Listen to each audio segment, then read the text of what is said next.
Hello Leos, how are you? Welcome to my channel. और आज हम करने वाले हैं आपकी नवंबर 2020 की लव टैरो स्प्रेड। तो देखते हैं कि आपके कार्ड्स आपके लिए क्या बोलते हैं। तो स्टार्टिंग द नवंबर में I see you and your partner in waiting energies. जैसे कि आपके लिए जो कार्ड आया है वो आया है मेल फीमेल। इसमें की जो लेडी है she is waiting for someone or a message or a call or any kind of clarification, or you can say any kind of movement, and she's stuck. She is expecting कि आप यानी कि ये आप हो सकते हैं कि आप एक्सपेक्ट कर रहे हैं कि आपका पार्टनर आपकी तरफ एक स्टेप ले, आपकी तरफ एक्शन ले, और आप सोच रहे हैं कि ये जो रिलेशनशिप है ये आगे कैसे बढ़ेगा, इसका फ्यूचर क्या होगा। और आप बहुत ज़्यादा अपने थॉट्स में इन्वॉल्व है in the starting of the month. और ऑपोजिटली आपके जो पार्टनर हैं वो भी, उनकी एनर्जीज़ भी बिल्कुल सेम है। वो भी शायद इस रिलेशनशिप के बारे में बहुत सोच रहे हैं कि वो कैसे आगे बढ़ें, क्या एक्शन लें आपकी तरफ। डेफिनेटली वो आपसे प्यार करते हैं, वो आपके बारे में ही सोच रहे हैं, लेकिन उनकी जो एनर्जीज़ है वो बहुत ही इमेच्योर एनर्जीज़ है, यानी कि वो बहुत ही इमेच्योरली बिहेव कर रहे हैं, या उनको नहीं समझ में आ रहा कि इस रिलेशनशिप में एक्शन कैसे लें। या हो सकता है आपका रिलेशनशिप बहुत ही न्यू हो, बहुत ही यंग रिलेशनशिप हो, और उनकी कन्फ्यूज सी एनर्जीज़ हो इसको लेके, या उनकी ऐसी एनर्जीज़ है कि उनको नहीं समझ में आ रहा कि इस रिलेशनशिप में वो एक्शन ले तो वो कैसे ले। वो इस रिलेशनशिप को लेके बहुत ज़्यादा थॉट सोचते हुए नज़र आ रहे हैं। मिड ऑफ द नवंबर हो सकता है कि आप जो है कि अपने पार्टनर से बहुत कुछ एक्सपेक्ट कर रहे हो, आप एक कमिटमेंट एक्सपेक्ट कर रहे हो। आप शायद सोच रहे हो कि इस रिलेशनशिप को एक दूसरे लेवल पे लेके जाया जाए, और आपकी बहुत सारी प्लानिंग्स हो। और हो सकता है कि आपका रिलेशनशिप एक लॉन्ग डिस्टेंस रिलेशनशिप हो, जिसमें कि जो कि आपके पार्टनर को आप ट्रैवल करके आपसे मिलने आना पड़े, या आप उनसे ट्रैवल करके मिलने जाने का सोच रहे हैं। जबकि एक लॉन्ग डिस्टेंस रिलेशनशिप है जिसमें कि मे बी आपका पार्टनर दूसरे सिटी, स्टेट या कंट्री में रहते हैं, और आप बहुत शायद आप चाहते हैं कि आप दोनों का यूनियन हो जाए, और आप एक कमिटेड रिलेशनशिप, आपका जो रिलेशनशिप है वो दूसरे स्टेप पे जाए, जैसे कि एंगेजमेंट और मैरिज। लेकिन आपके पार्टनर की तरफ से मुझे जो एनर्जीज़ दिख रही है वो थोड़ी सी अलग है।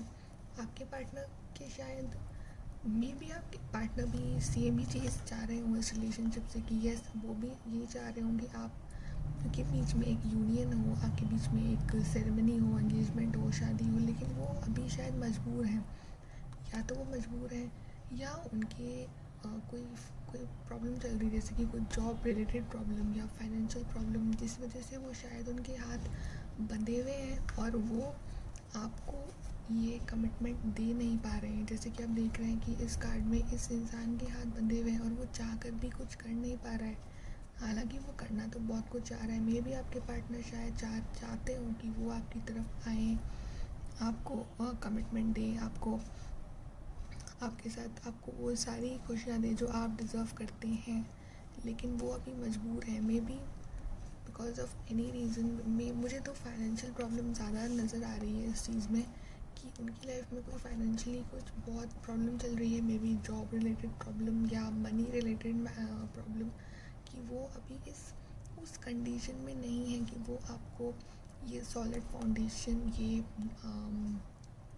एक कंफर्ट दे सकें अपनी लाइफ में। और उस वजह से वो खुद भी काफ़ी अपसेट है कि उन्होंने शायद आपको भी हर्ट कर रखा है, आपको भी शायद उनकी वजह से बहुत वेट करना पड़ रहा है, और वो अपने आप पे भी शायद बहुत एक लो एनर्जीज़ में है, कि वो चाहते हुए भी, मतलब वो आना चाहते हैं आपके पास, पर वो शायद आपके पास आना चाहते हैं, बट वो चाहते हुए भी नहीं आ पा रहे हैं आपके पास, या आपको वो कमिटमेंट नहीं दे पा रहे हैं, आपकी तरफ कोई एक्शन नहीं ले पा रहे हैं। लेकिन मुझे एंडिंग ऑफ द मंथ में या थोड़े लास्ट वीक ऑफ मंथ में मुझे इस साइकिल का एक एंड होते हुए दिख रहा है। ये जो बैड साइकिल चल रही है आप दोनों के बीच में, मुझे इसका एंड होते हुए दिख रहा है। जो भी प्रॉब्लम्स चल रही हैं, जो भी फाइनेंशियल इश्यूज़ हैं अगर आपके पार्टनर की लाइफ में या आपकी लाइफ में, या कोई भी प्रॉब्लम जिस वजह से कि रिलेशनशिप आगे नहीं बढ़ पा रहा है, जिस वजह से रिलेशन पे एक लॉक सा लगा हुआ है, मुझे वो चीज़ की एंडिंग होते हुए दिख रही है। उस साइकिल की, उस बैड साइकिल की एंडिंग होते हुए दिख रही है। और जो आगे के जो कार्ड्स हैं आपके लास्ट वीक ऑफ नवंबर के या लास्ट नवंबर के जो एंडिंग ऑफ द नवंबर के जो कार्ड हैं वो बहुत ही पॉजिटिव कार्ड्स हैं। जैसे कि पहला कार्ड आपके लिए आया है सडन वेल्थ, यानी कि सडन हैप्पीनेस। जो भी आप एक्सपेक्ट कर रहे हैं सडनली कुछ आपकी लाइफ में कुछ पॉजिटिव होगा। और दूसरा जो कार्ड है वो भी बहुत पॉजिटिव कार्ड है, and that is great Fortune. ये दोनों कार्ड्स ही बहुत पॉजिटिव कार्ड्स हैं। जैसे कि एक होता है ना कि ब्लेसिंग्स हमें मिल जाना, हम कुछ एक्सपेक्ट ना कर रहे हो लेकिन एक सब कुछ सही हो जाना। और ये एक वेल्दी मैन हो सकता है आपका पार्टनर जो अभी फाइनेंशियल प्रॉब्लम से जो उसकी लाइफ में है, या उनको समझ नहीं आ रहा है कि उनके जॉब से रिलेटेड कुछ मैटर, या हो सकता है वो सबको सॉर्ट आउट कर ले, उनको एक सल्यूशन मिल जाए, उनको एक रास्ता मिल जाए। मे बी उनकी जॉब में कुछ प्रॉब्लम है तो वो सॉर्ट आउट हो जाए।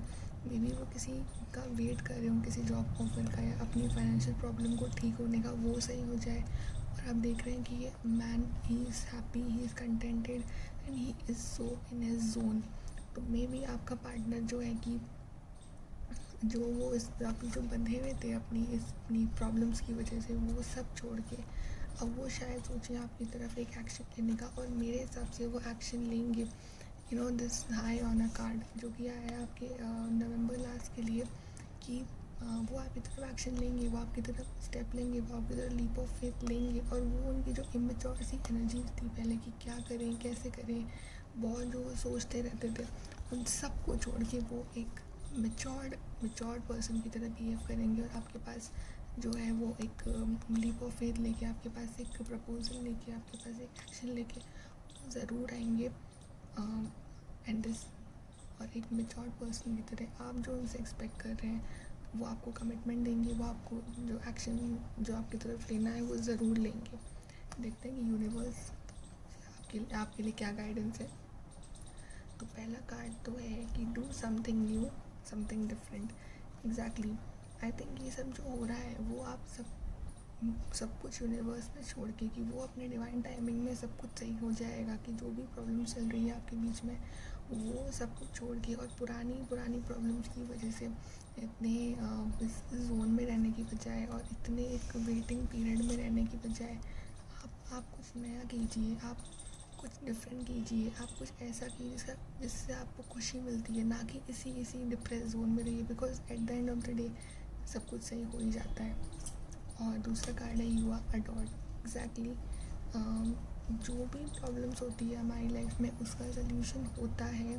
और जैसे कि आपके कार्ड्स जो आए हैं कि आफ्टर मिड ऑफ नवंबर के, ये बहुत पॉजिटिव कार्ड्स हैं, बहुत ही लकी कार्ड्स हैं। और मेरे हिसाब से आपकी लाइफ में जो भी प्रॉब्लम चल रही है, आपके रिलेशन में जो प्रॉब्लम चल रही है वो सब सॉर्ट आउट हो जाएगी। And universe is saying yes, you are adored, so be happy, be cheerful and just pray कि सब कुछ सही हो जाए। And I am sending you all the good wishes.